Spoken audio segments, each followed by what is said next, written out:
Bonjour et bienvenue sur ma chaîne Pêcheur d'Hommes. Jésus Yeshua est Dieu fait chair. Alléluia. Aujourd'hui nous allons étudier si l'antichrist islamique et l'assyrien Gog n'est qu'un seul et même individu. Et pour répondre à cette question doctrinale et mettre le puzzle en place, notre seule source seront, comme à notre habitude, les saintes écritures de Dieu, c'est-à-dire la Bible, qui s'interprète elle-même. L'antichrist est appelé par de nombreux titres, notamment le roi du Nord, le roi de Babylone, le pharaon, le roi de Tyr, la petite corne, la bête, etc. Et l'assyrien est aussi un terme utilisé par les prophètes Isaïe et Michée dans le Tanakh, l'ancienne alliance, pour désigner celui qui est appelé l'antichrist dans la Brit Hadasha, la nouvelle alliance. En l'appelant l'assyrien, les prophètes Isaïe et Michée situent les origines de l'antichrist au Moyen-Orient, la Syrie étant un territoire qui comprend aujourd'hui des parties de l'Irak, de la Turquie et de la Syrie. Dans la Bible, la Syrie est aussi appelée Assur et se situe à l'est de l'Euphrate. Et nous savons que l'Euphrate sera tari afin que la voie des rois de l'Orient soit préparée en vue de la bataille d'Armageddon, comme cela est écrit dans le livre de l'Apocalypse au chapitre 16, verset 12, confirmant que les ennemis du Dieu d'Israël, Jésus Yeshua, viendront du Moyen-Orient.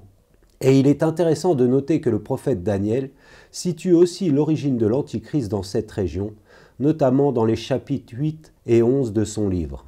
Mais commençons notre étude à propos de l'Assyrien et de Gog et de l'Antichrist islamique, en lisant le passage du prophète Isaïe qui prédit que l'Assyrien est la verge de la colère de Dieu dans les derniers jours, laquelle sera envoyée contre une nation impie, Israël, et contre le peuple juif. Alors lisons le livre du prophète Isaïe où il est écrit « Malheur à l'Assyrien, verge de ma colère, dans la main duquel est le bâton de ma colère. Je l'enverrai contre une nation impie, et je lui donnerai un ordre contre le peuple de ma fureur, pour qu'il s'y livre au pillage et qu'il y fasse du butin, pour qu'il le piétine comme la boue des rues. » Cette invasion d'Israël par l'Assyrien est confirmée par le prophète Michée, où il est écrit « Et lui sera la paix, quand l'Assyrien entrera dans notre pays, et quand il mettra le pied dans nos palais. » Les prophètes Isaïe et Michée confirment l'invasion d'Israël par l'Assyrien. Or, un autre prophète, Ézéchiel, prédit que, dans les derniers jours, Dieu enverra quelqu'un appelé Gog contre la nation d'Israël. Alors lisons le livre d'Ézéchiel où il est écrit « Et tu monteras contre mon peuple Israël comme une nuée pour couvrir le pays. Ce sera à la fin des jours. Et je te ferai venir sur mon pays, afin que les nations me connaissent quand je serai sanctifié en toi, ô Gog, devant leurs yeux. » Ici Dieu, tout comme pour l'Assyrien, déclare qu'il enverra Gog contre la nation d'Israël dans les derniers jours. Mais ce n'est pas tout, car un autre prophète, Daniel, prédit qu'un autre personnage, l'antichrist islamique, envahira aussi Israël. Alors lisons le livre de Daniel où il est écrit « Et il viendra dans le pays de beauté, et il plantera les tentes de son palais entre la mer et la montagne de sainte beauté. » Les Saintes Écritures prédisent donc que trois personnages envahiront Israël, l'Assyrien, Gog et l'Antichrist islamique. Continuons notre étude, car l'Assyrien, Gog et l'Antichrist islamique envahiront Israël pour piller et faire du butin, comme il est écrit dans le livre d'Isaïe, d'Ézéchiel et de Daniel, où il est écrit « Je l'enverrai contre une nation impie, et je lui donnerai un ordre contre le peuple de ma fureur, pour qu'il s'y livre au pillage et qu'il y fasse du butin, pour qu'il le piétine comme la boue des rues. Pour emporter un butin et faire un pillage, pour tourner ta main sur des lieux désolés de nouveau habités, et sur un peuple rassemblé d'entre les nations, qui a acquis du bétail et des biens, et habite le centre du pays. En pleine paix, il entrera dans les lieux les plus riches de la province, et il fera ce que ses pères et les pères de ses pères n'ont pas fait. Il leur distribuera du butin et des dépouilles et des richesses, et il tramera ses desseins contre les places fortes, et cela pour un temps. Ces passages confirment que l'Assyrien, Gog et l'Antichrist ont le même dessein, envahir Israël pour piller et faire du butin aux derniers jours. Continuons notre étude, car l'Assyrien, Gog et l'Antichrist islamique seront tués sur les montagnes d'Israël. Alors lisons les livres des prophètes Isaïe, Ézéchiel et Jean, où il est écrit « Et il arrivera que, quand le Seigneur aura achevé toute son œuvre contre la montagne de Sion et contre Jérusalem, que je punirai le fruit de l'arrogance du cœur du roi d'Assyrie et la gloire de la fierté de ses yeux. Je briserai l'Assyrien dans mon pays et je le foulerai aux pieds sur mes montagnes. et son joug sera ôté de dessus d'eux, et son joug sera ôté de dessus leurs épaules. Tu tomberas sur les montagnes d'Israël, toi et toutes tes bandes, et les peuples qui seront avec toi. Et il les assembla au lieu qui est appelé en hébreu Armageddon. Alors je vis la bête et le roi de la terre et leur armée assemblée pour faire la guerre contre celui qui était monté sur le cheval et contre son armée. Ici, Dieu nous donne le lieu des montagnes où seront tués l'Assyrien Gog et l'Antichrist islamique lors de la grande bataille finale, c'est Armageddon, qui signifie en hébreu montagne de Megiddo, qui se situe au nord d'Israël. Alors continuons notre étude, car l'Assyrien et Gog et l'Antichrist islamique seront tués non par un humain, mais par l'épée de l'Esprit, c'est-à-dire la parole de Dieu, qui est Jésus Yeshua, le Dieu d'Israël, lors de son retour du ciel sur terre à Yom Kippour. Alors lisons le livre des prophètes Isaïe, Ézéchiel, Daniel et Jean, où il est écrit « Et l'Assyrien tombera par l'épée, qui ne sera pas l'épée d'un vaillant homme, et l'épée qui ne sera pas une épée d'homme le dévorera, et il s'enfuira de devant l'épée, et ses jeunes hommes seront asservis. Car, par la voix de Yahvé, l'Assyrien sera brisé, il le frappera de sa verge. Tu tomberas, Gog, sur les montagnes d'Israël, toi et toutes tes bandes, et les peuples qui seront avec toi. Je te donnerai en pâture aux oiseaux de proie et aux bêtes des champs. Et il arrivera en ce jour-là que je donnerai là à Gog un lieu pour sépulcre en Israël, la vallée des passants, à l'orient de la mer. Et le chemin sera ainsi fermé aux passants, et on enterrera la Gog et toute la multitude, et on l'appellera la vallée de Hamon-Gog. Et il se lèvera contre le prince des princes, mais il sera brisé sans main. Je vis alors, à cause de la voix des grandes paroles que la corne proférait, je vis jusqu'à ce que la bête fût tuée, et son corps fut détruit et elle fut livrée pour être brûlée au feu. Ces passages sont clairs. L'Assyrien, ainsi que Gog et l'Antichrist islamique et leurs armées païennes islamiques ne seront pas tués par un humain, mais par Dieu lui-même, par l'épée de l'Esprit qui est la parole de Dieu, Jésus Yeshua, comme cela est confirmé dans le livre de l'Apocalypse où il est écrit. Et il est vêtu d'un vêtement teint dans le sang, et son nom s'appelle la parole de Dieu. Et une épée aiguë à 2 tranchants sort de sa bouche, afin qu'il en frappe les nations. Et la bête fut prise et le faux prophète qui était avec elle. Ils furent tous deux jetés vifs dans l'étang de feu embrasé par le soufre, et le reste fut tué par l'épée de celui qui était assis sur le cheval, laquelle sortait de sa bouche, et tous les oiseaux furent rassasiés de leur chair. Contrairement aux fables humaines, les saintes écritures de Dieu, la Bible, disent que l'antichrist islamique, alias l'Assyrien, alias Gog, sera tué, puis enterré, puis jugé, et qu'il sera le premier à avoir part à la seconde résurrection, celle des impies, 1000 ans avant le jugement dernier, comme cela est écrit dans le livre de l'Apocalypse au chapitre 1, versets 11 à 15. C'est pourquoi il sera jeté vivant dans le lac de feu et de soufre, et son Dieu, Satan, le Dieu de la lune, le rejoindra 1000 ans après, comme cela est écrit dans le livre de l'Apocalypse au chapitre 20, verset 10. Mais continuons notre étude, car un autre passage prouve que l'antichrist islamique et Gog sont le même individu, car Gog et l'antichrist islamique, alias l'Assyrien, et leurs armées païennes islamiques seront donnés en pâture pour le sacrifice du grand Dieu, Jésus Yeshua. Alors lisons le livre du prophète Ézéchiel et celui de l'Apocalypse, où il est écrit « Tu tomberas, Gog, sur les montagnes d'Israël, toi et toutes tes bandes, et les peuples qui seront avec toi. Je te donnerai en pâture aux oiseaux de proie et aux bêtes des champs. Tu tomberas sur la face des champs, car moi j'ai parlé, dit le Seigneur Yahvé. Et toi, fils de l'homme, ainsi dit le Seigneur Yahvé, dis aux oiseaux, à tout ce qui a des ailes et à toutes les bêtes des champs, assemblez-vous et venez, réunissez-vous de toutes parts vers mon sacrifice que je sacrifie pour vous, un grand sacrifice sur les montagnes d'Israël, et mangez de la chair et buvez du sang. Vous mangerez la chair des forts et vous boirez le sang des princes de la terre, des béliers, des agneaux, des boucs, des bœufs, tous bêtes grasses de Bassan. Vous mangerez de la graisse à satiété, et vous boirez du sang à en être enivré, du sacrifice que j'ai sacrifié pour vous. Et à ma table, vous serez rassasiés de chevaux et d'attelages, d'hommes forts et de toutes sortes d'hommes de guerre, dit le Seigneur Yahvé.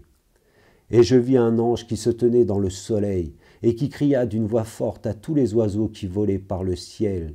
Venez et assemblez-vous pour le festin du grand Dieu, pour manger la chair des rois, la chair des capitaines, la chair des puissants, la chair des chevaux et de ceux qui les montent, et la chair de tous, libres et esclaves, petits et grands.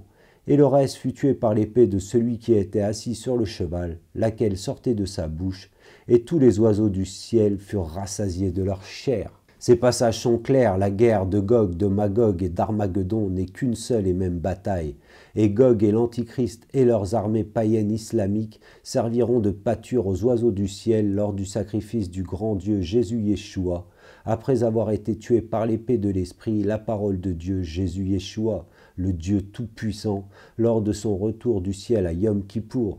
Amen. Alléluia. Continuons notre étude en nous intéressant d'un peu plus près à Gog, car dans le livre d'Ézéchiel au chapitre 38 verset 17, il est écrit que Dieu dit qu'il a parlé de Gog par ses prophètes d'Israël d'autrefois, pour les prévenir qu'il enverrait Gog contre Israël dans les derniers jours. Or, il n'y a aucune mention de Gog dans le Tanar Ancienne Alliance, issu de la traduction des Massorètes, faite au Xe siècle après Jésus-Christ, Yeshua Mashiach. Dieu serait-il un menteur? Aliyah, Dieu préserve. Car nous retrouvons le nom de Gog dans le Tanar Ancienne Alliance, traduit en grec par les rabbins juifs de la Septembre, 3 siècles avant la première venue de Jésus-Christ, Yeshua Mashiach, notamment dans le livre des Nombres de son prophète Moïse et dans le livre de son prophète Amos.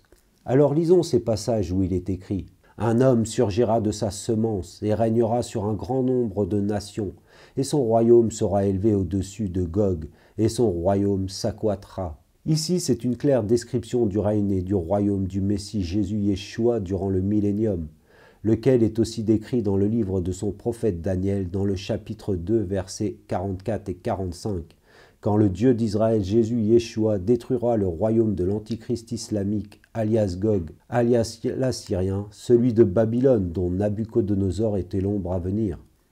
Continuons notre étude, car il est fait mention de Gog dans le livre du prophète Amos, d'après la traduction des rabbins juifs de la Septembre, indiquant que Gog sera le roi d'un essaim de sauterelles. Alors lisons le chapitre 7, versets 1 et 2, où il est écrit « Ainsi m'a montré le Seigneur Yahvé, et voici une nuée de sauterelles venant de l'est, et voici une sauterelle, Gog le roi. Et il arriva lorsqu'elles eurent entièrement mangé l'herbe de la terre que je dis, Seigneur Yahvé, pardonne, je te prie, comment Jacob se relèvera-t-il, car il est petit ?» Ici nous lisons qu'une nuée de sauterelles dévorera Jacob, le peuple juif, et que cette nuée de sauterelles vient de l'est d'Israël, et qu'à leur tête est Gog le roi. Or, les saintes écritures de Dieu, la Bible, nous enseignent que les sauterelles littérales, c'est-à-dire les insectes, n'ont pas de roi, comme cela est écrit dans le livre des Proverbes, au chapitre 30, verset 27, où il est écrit « Les sauterelles n'ont pas de roi, mais elles sortent toutes par bandes. » Il s'agit donc probablement d'une armée de sauterelles démoniaques, et cela est confirmé dans le livre de l'Apocalypse, où un essaim de sauterelles démoniaques est vu sortant de l'abîme lors du jugement de la 5e trompette, et qu'à leur tête, elles ont un roi. Alors lisons le livre de l'Apocalypse, où il est écrit « Et le 5e ange sonna de la trompette, et je vis une étoile tomber du ciel sur la terre, et la clé du puits de l'abîme lui fut donnée, et elle ouvrit le puits de l'abîme, et une fumée monta du puits, comme la fumée d'une grande fournaise, et le soleil et l'air furent obscurcis par la fumée du puits. Et de la fumée il sortit des sauterelles sur la terre, et il leur fut donné un pouvoir semblable au pouvoir qu'ont les scorpions de la terre. Elles ont sur elles un roi, l'ange de l'abîme, dont le nom en hébreu est Abaddon, et dont le nom en grec est Apollyon. Ces passages confirment ceux du prophète Amos, qu'Abaddon ou Apollyon, l'ange roi de l'abîme, à la tête d'un essaim de sauterelles démoniaques, est Gog, un démon qui possédera l'antichrist islamique alias l'Assyrien, ce qui est confirmé dans le livre de l'Apocalypse où il est écrit « Et je vis sortir de la gueule du dragon et de la bouche de la bête et de la bouche du faux prophète 3 esprits impurs, semblables à des grenouilles. » C'est pourquoi Gog, ce démon, cet ange déchu, reviendra 1000 ans plus tard, comme cela est écrit dans le livre de l'Apocalypse au chapitre 20, versets 7 et 8, confirmant que Gog est un démon. Car si Gog n'était qu'un humain, et que son destin était d'être tué et d'être jeté dans l'étang de feu et de soufre au début du millénium, Il lui serait impossible de revenir à la fin du millénium pour faire partie de l'insurrection finale contre le Seigneur Dieu Jésus Yeshua, décrite dans le livre de l'Apocalypse au chapitre 20, versets 8 et 9. Mais l'explication scripturale est simple. Ce démon, Gog, possédera deux hommes différents à plus de 1000 ans d'intervalle, pour mener des armées contre Israël et Jérusalem. Le premier humain qu'il possédera est l'antichrist islamique, alias l'Assyrien, qui envahira Israël et Jérusalem, tandis que le second humain que Gog possédera, lui, échouera à envahir Israël et Jérusalem et sera dévoré par le feu descendant du ciel 1000 ans plus tard, comme cela est écrit dans le livre de l'Apocalypse au chapitre 20, verset 9. Il est donc important de comprendre que les chapitres 38 et 39 du prophète Ézéchiel, à propos de la guerre de Gog de Magog, alias Armageddon, se réfèrent au livre de l'Apocalypse au chapitre 16, verset 14, au chapitre 17, verset 14 et au chapitre 19, verset 17 à 21, qui arrivent avant le millénium, tandis que la guerre de Gog et Magog, décrite au chapitre 20 de l'Apocalypse, arrive après le millénium.